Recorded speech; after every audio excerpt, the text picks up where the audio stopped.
115 కీర్తన 115 ఒక వచ్చి తీసుకొని ఇక చదువుతారా?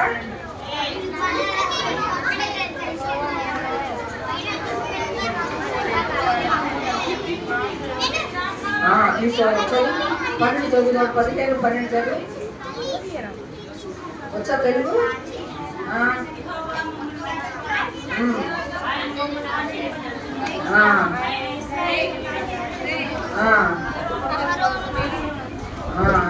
యెహోవా మమ్మల్ని మరచిపోలేదు, ఆయన మమ్మల్ని ఆశీర్వదించింది. ఎవరిని?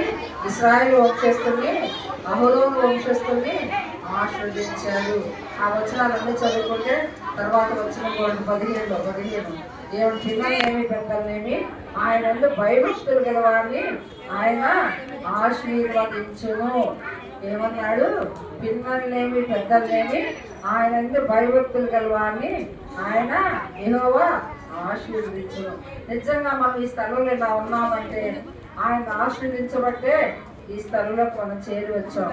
మరి ఇదిలో నేను నిజంగా నింటప్పుడు అనుకుంటే నిద్ర వస్తుంది, అయినా కానీ సరే ఒక వచ్చిన చదువుకొని పడుకున్నాలని కరెక్ట్గా 62 సంవత్సరాలు కంప్లీట్ అయ్యి 63లో ప్రవేశించాను. ఆ సందర్భంగా 63వ కీర్తనే చదువుకున్నాక ఈ దినం వచ్చేటప్పటికి 63వ కీర్తన, దేవా నీవే నా దేవుడివి, నిన్ను వెలికేదను, నీ పరిశుద్ధాలయ తట్టు చదవండి.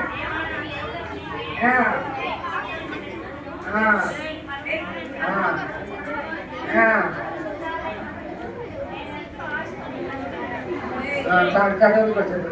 నీ కృప జీవము కంటే చాలు. ఏమన్నాడు? నా కృప జీవము కంటే ఉత్తము, నేను నిన్ను నిజంగా నేను నిన్ను స్తుతించాను అంటే ఆయన కృపే. నేను స్తుతించానంటే ఆయన కృపే. ఒక చిన్న మాట గొడవ చేయొద్దు. నేను ఎలా రక్షించబడ్డానో, ప్రభు నన్ను ఎలా రక్షించుకున్నాడో ఒక్క పావుగంట మీతో పంచుకుంటే ఎక్కువసేపు కూడా విసిగించాను నేను. అయితే నేను పుట్టిన తర్వాత గొడవ చేయొద్దు. 1.5 years అప్పుడు నాకు లివర్ ఫంక్షన్ వచ్చింది. డాక్టర్స్ ఇంటి పాప బ్రతకదు అని చెప్పారు. బ్రతకదు అని చెప్పాక చాలా మంది డాక్టర్స్ దగ్గరికి మా అమ్మ నాన్న తిప్పారు. ఇంకా వాళ్ళకి విసిగొచ్చి చేతగాక కుటుంబ పరిస్థితులు అంటే ఆస్తి పరంగా ఉన్నాయి.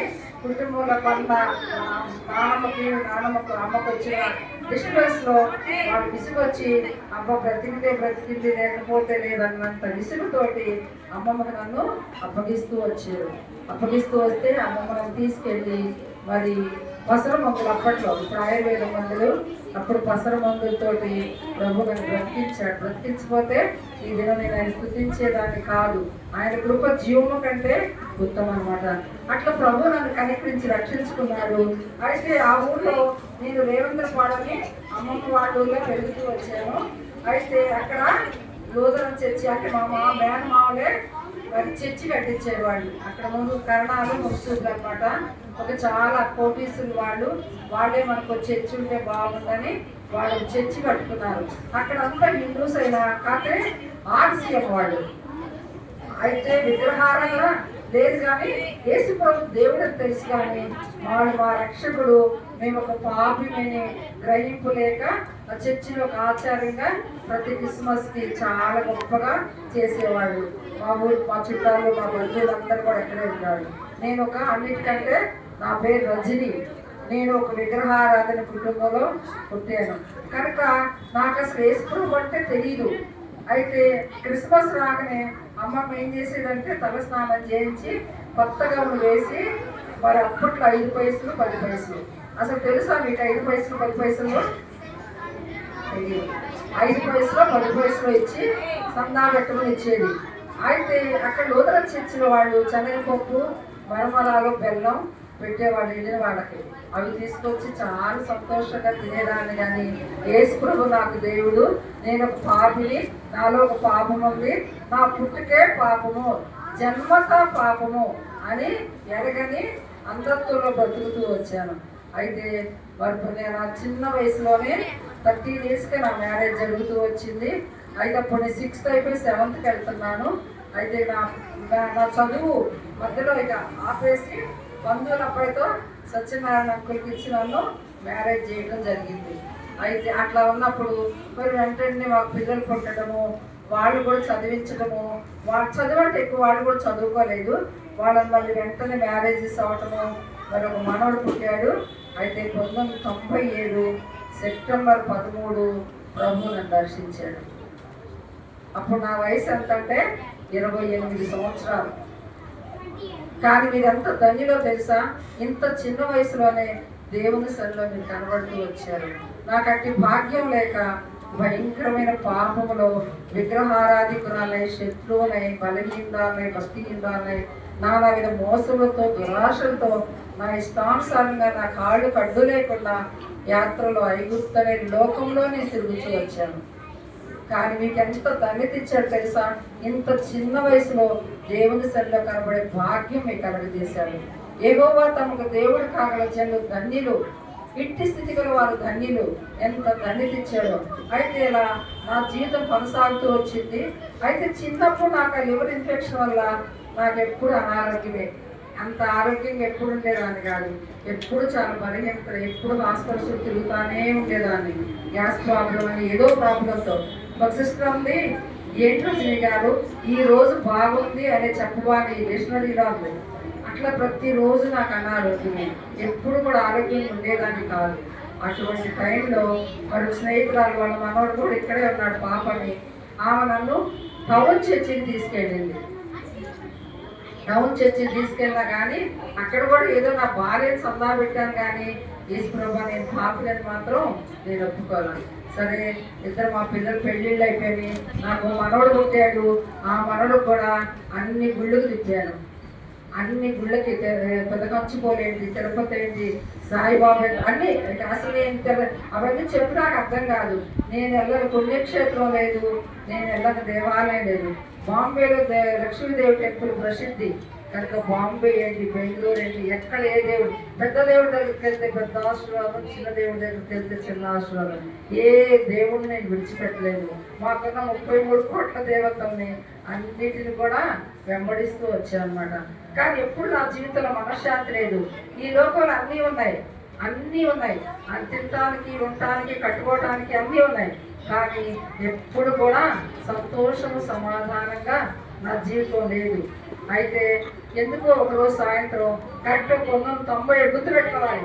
1997 ఈ దినం మీరు కూడా మీ రక్షణ దినం కావాలని నా ఆశతో మరి కొంచెం అనారోగ్యమైన కూడా మీ ముందుకు వచ్చాను నేను.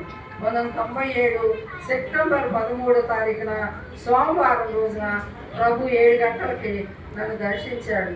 ఏమన్నా అంటే నీకు పరలోకం కావాలా, పాతాళం కావాలా, 2 దారులు ఉన్నాయి. ఒకటి అగ్ని, ఒకటేమో పరలోకము, ఒకటేమో నరకం. నేను చిన్నప్పుడు మరి చదువుకున్నప్పుడు సినిమా చూశాను. ఆ సినిమాలు ఎట్లా అంటే మంచి చేస్తే స్వర్గం, చెడ్డ చేస్తే నరకం. నరకంలో ఏంటి, కళాయిలు వేసి కాల్చడం అనమాట. నాతో అసలు దేవుని స్వరమని కూడా తెలియదు నాకు. అట్లా ఉన్న టైంలో పదే చెప్తున్నాడు, నీకు పరలోకం కావాలా, పాతాళం కావాలా, చాయిస్ నీ ముందే ఉంచాను అన్నాడు. వెంటనే గ్రహింపులోకి వచ్చాను. ఏంటి పరలోకం, పాతాళం? అమ్మో, పాతాళం పెడితే నన్ను అగ్నిలో వేస్తాను కదా, నేను కాలిపోతాను కదా, వద్దు, నాకు పరలోకమే కావాలి అని చెప్పి వెంటనే నా స్నేహితురాల దగ్గరికి వెళ్ళి మరి రామాయణం చదివాను, బాబా జీవిత చరిత్ర చదివాను, భాగవతం చదివాను. నేను చదవని పుస్తకం లేదు. నాకు పుస్తకాలు చదవటం అంటే చాలా ఇష్టం. ఇప్పుడు కూడా నాకు భక్సింగ్ గారి పుస్తకాలు ఎప్పుడు చదువుతానే ఉంటాను అనమాట. అయితే అట్లా ఇవన్నీ చదివాను కదా, బైబిల్ కూడా చదువుదాము, దాంట్లో అర్థం కూడా తెలుసుకుందాము, నా జీవితంలో బైబిల్ కూడా చదువుదాము ఆశతోటి బైబిల్ అంటే వెంటనే నా స్నేహితురాలు 45 రూపాయలు పెట్టి నాకు బైబిల్ తెచ్చిచ్చింది. ఆ బైబిల్ మొదటి పేజీ తీయగానే నాలో ఎంతో సంతోషం వచ్చిందో. 40 అధ్యాయాలు ఆదికాండం ఆపకుండా చదివాను. అప్పుడు దేవుడు నాతో మాట్లాడాడు. ఏం మాట్లాడాడు తెలుసా?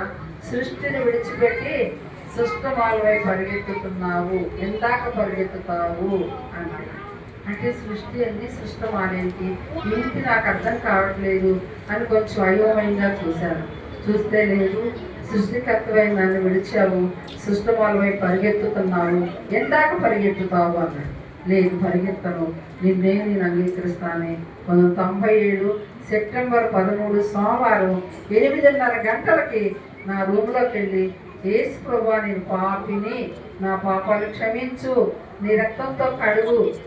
అంత దూరం కూడా చెప్పలేదు. యేసు ప్రభువా, పాపిని, నా పాపాలు క్షమించు, రక్తంతో కడుగు, యేసు నామంలో ఆమెను. అంతే. నా హృదయం ఎంత సంతోషం వచ్చిందో తెలుసా? కోట్ల కంటే విలువైన సంతోషాన్ని నేను అనుభవిస్తూ వచ్చాను అనమాట. అన్నిటికంటే ఈ లోకంలో మనకి ఎన్నున్నా కూడా రక్షణ చాలా విలువైంది. మీకు అది తెలియట్లా. ఇంతమంది టీచర్స్, మరి ఇంతమంది సేవకులు ఇంత వాక్యాన్ని మీకు బోధిస్తున్నారు అంటే ఎంత ధన్యతో తెలుసా?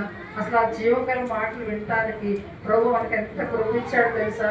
అవి ఎట్లంటే కృప కంటే కృప అమూల్యమైంది. కృప అంటే ఏంటో తెలుసా? మనం అనుకున్నది జరగటమే, మనం ఊహించింది జరగటమే, మనం అందుకోలేనిది అందుకోవటమే. కేవలం ఆయన కృపకే మనం పాత్రలమయ్యాం. అందుకే ఈ స్థలానికి రాగలిగాం.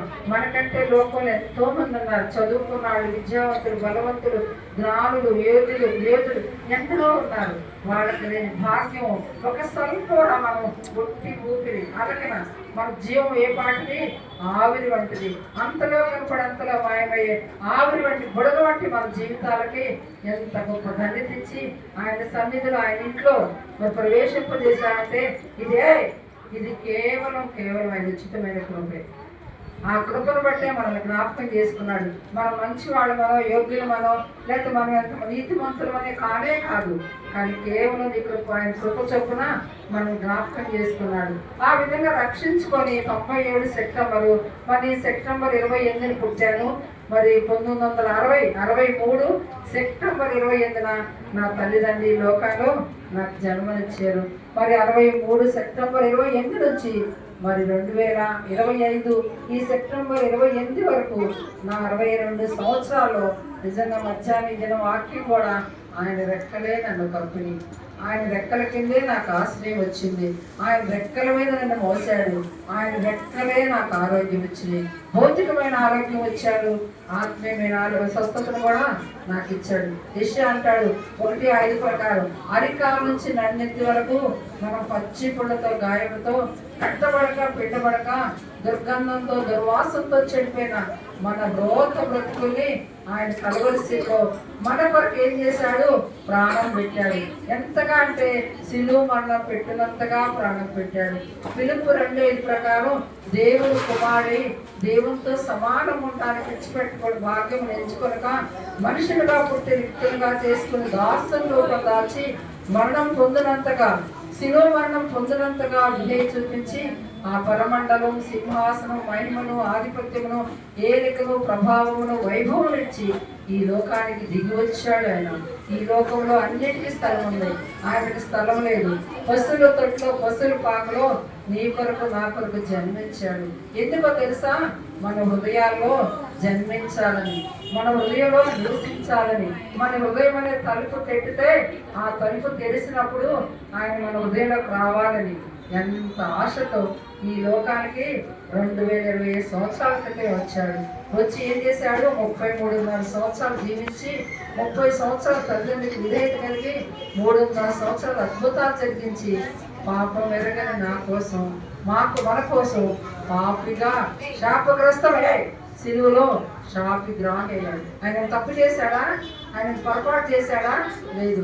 కనుక ఆయన ఏం చేశాడు? మన కాళ్ళలో చేసిన పాపానికి కాళ్ళలో మేకులు, చేతుల్లో చేసిన పాపానికి చేతిలో మేకులు. వినాలి, మన చెడ్డ తలంపులకి మొళ్ళ కిరీటం.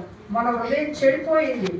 మన మట్టాన్ని బళ్ళెం పొడిపించుకొని ఆ సిలువలో మన కొరకు రక్తం అంతా కాచాడు. రక్తం అయిపోయితే నీటిని కాచాడు. నా పాపాలు కడగటానికి, మనం ఆయన బిడ్డలుగా చేసుకోవడానికి, ఆయన స్వకీయ సాంపాద్యం ఉంచుకోవడానికి ఆయన ఎంత ఇష్టపడుతూ వచ్చాడంటే అంతగా ఇష్టపడుతూ వచ్చాడు.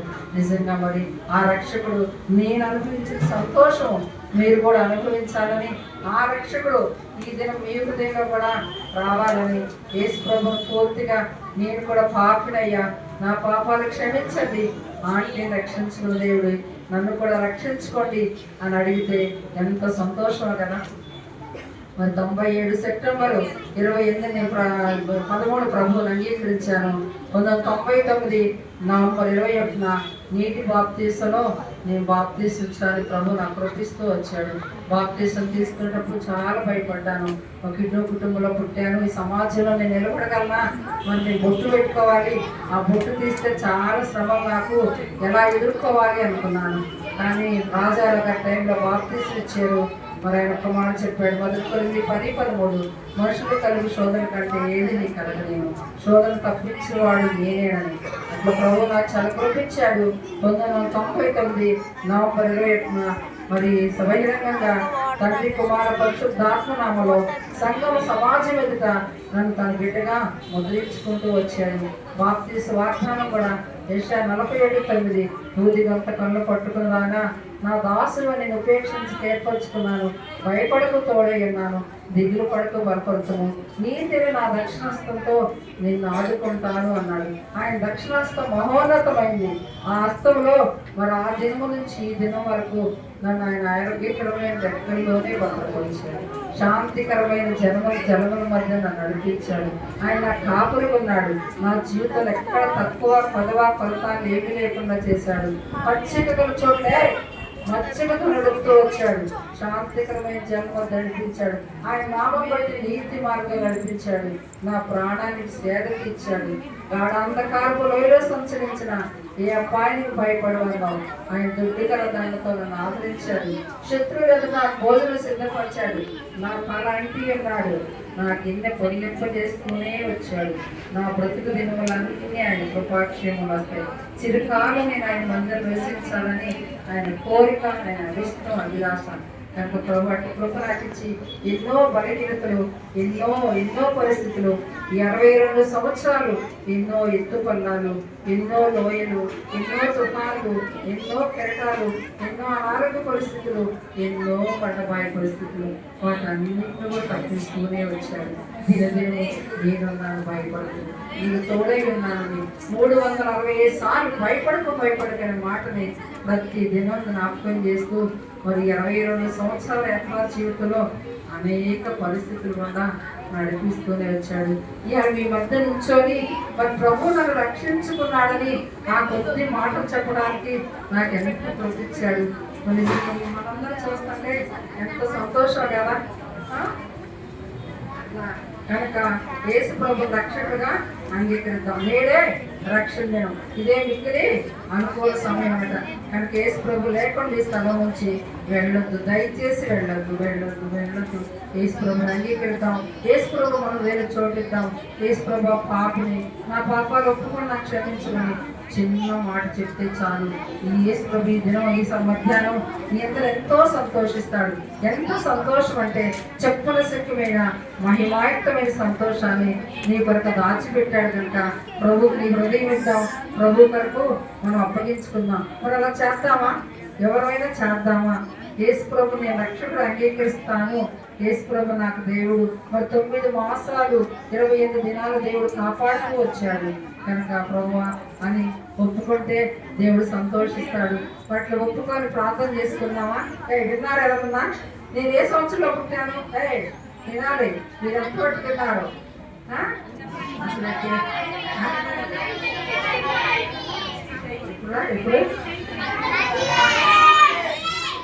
1963 సెప్టెంబర్ 28,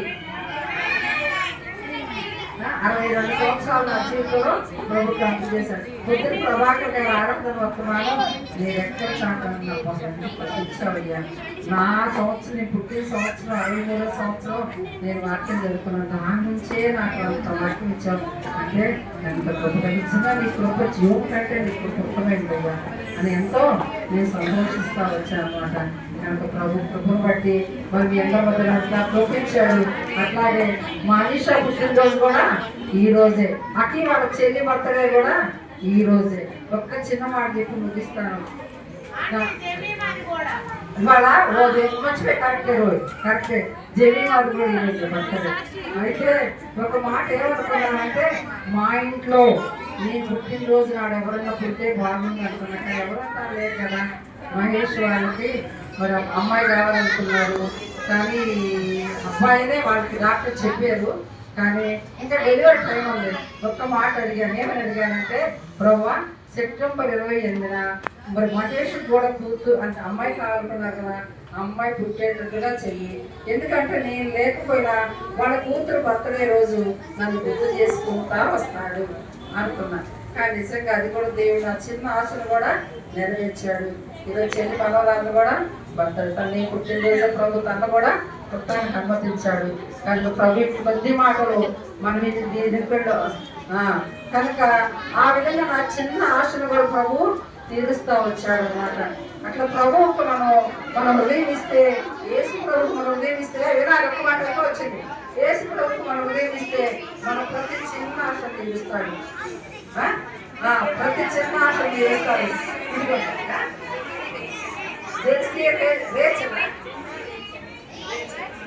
జెర్సీ వేచి కూడా మంచి ఫస్ట్ ఏజ్ అవుతుంది.